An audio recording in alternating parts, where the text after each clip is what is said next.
reaction reaction class ನಿಂತಿರೋದು ಅದೀಗ rotation ನಾನೇನು ಮಾತಾಡ್ತೀನಿ ನಾನೇನು ಮಾತಾಡ್ತೀನಿ ನೀನು ಮಾತಾಡ್ತೀನಿ ಗೊತ್ತಾ ಎಲ್ಲರಿಗೂ ಬೆಳಗಿನ ಶುಭೋದಯ ಓಕೆನಾ ಊಟ ಮಾಡ್ಬಂದಿರಿ ಆರಾಮದಿರಿ ಚಂದಿದ್ದೀರಿ ಯಾಕೆ ಕೇಳಿದೆ ಅಂದ್ರೆ ಇವತ್ತು ಇರೋದು ಅದ ಕ್ಲಾಸ್ ನಾವು ಆರಾಮಿರ್ತೀವಿ ಏನು ಕಾರಣ ನಾವು ಊಟ ಮಾಡಿ ಬಂದು ಯಾಕೆ ಊಟ ಮಾಡ್ಬೇಕು ಅನ್ನೋದನ್ನ ಇವತ್ತು ಕ್ಲಾಸ್ನಾಗ ತಿಳ್ಕೊಳ್ಳೋಣ ಓಕೆನಾ ಇದು ವೆರಿ ಇಂಪಾರ್ಟೆಂಟ್ ಇದರಲ್ಲಿ 5 ವಿಷಯಗಳು ಇಂಪಾರ್ಟೆಂಟ್ ಎಲ್ಲ 5 ವಿಷಯಗಳು ಏನು ಬರ್ತಾವು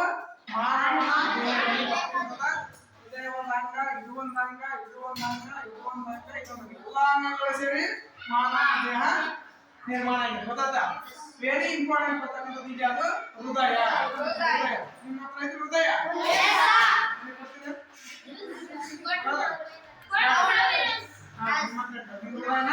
ನಿಮ್ಮ ಹತ್ರ ಓಕೆ ಈ ಹೃದಯ ಬಗ್ಗೆ ನಾವು ಇವತ್ತು ಸಿಂಪಲ್ ಆಗಿ ತಿಳ್ಕೊಳ್ಳೋಣ ಮೊದಲಿಗೆ ನಾವು ಹಿಂದಿನ ಕ್ಲಾಸಲ್ಲಿ ತಿಳ್ಕೊಂಡಿದ್ವಿ ಶ್ವಾಸಕೋಶಗಳಲ್ಲಿ ಉಸಿರಾಟ ಏನು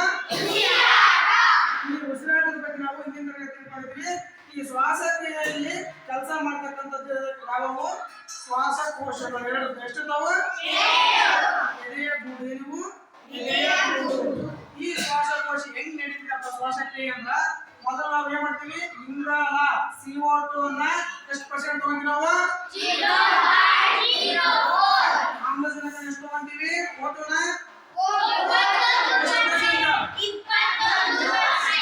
ಇಷ್ಟು ಎರಡು ನಾವು ಎಲ್ಲಿ ತಗೊಂತೀವಿ ಮೂಗಿನ ಮುಖಾಂತರ ಅಂದ್ರೆ ನಾಸಿಕದ ಮುಖಾಂತರ ಶ್ವಾಸನಾಳದ ಮುಖಾಂತರ ನಮ್ಮ ದೇಹದ ಕೈಯಲ್ಲಿ ಬರ್ತೈತಿ ಶ್ವಾಸಕೋಶಕ್ಕೆ ಬರ್ತೈತಿ ಈ ಶ್ವಾಸಕೋಶದ ಅಕ್ಕಪಕ್ಕದ ಏನೈತಿ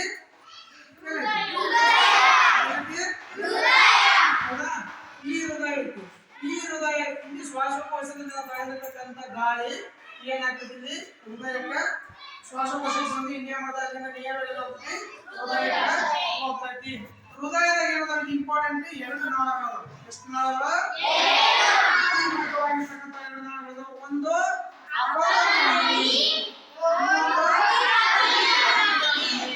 ಈ ಅಪಧಮನಿ ಹೃದಯದಾಗ ಏನ್ ಕೆಲಸ ಮಾಡ್ತದಪ್ಪ ಅಂದ್ರ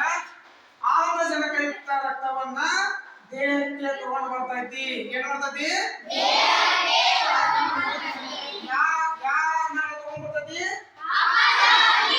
ಅಪಧಮನಿ ಏನ್ ಮಾಡ್ತೈತಿ ಆಮ್ಲಜನಕ ಯುಕ್ತ ರಕ್ತವನ್ನ ದೇಹಕ್ಕೆ ತಗೊಂಡು ಬರ್ತೈತಿ ಇನ್ನೊಂದು ನಾಳ ಇದೆ ಅದು ಯಾವುದು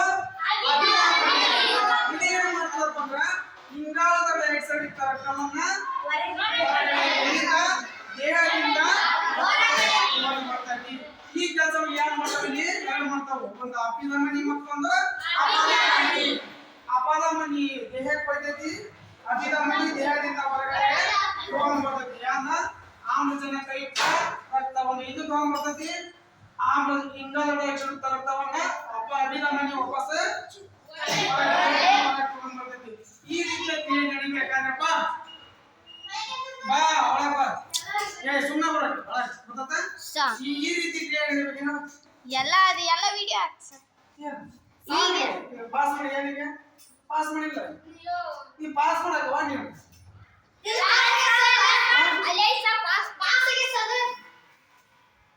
ಪಾಸ್ ಆಗಿಲ್ಲ ಓಡಾಕದ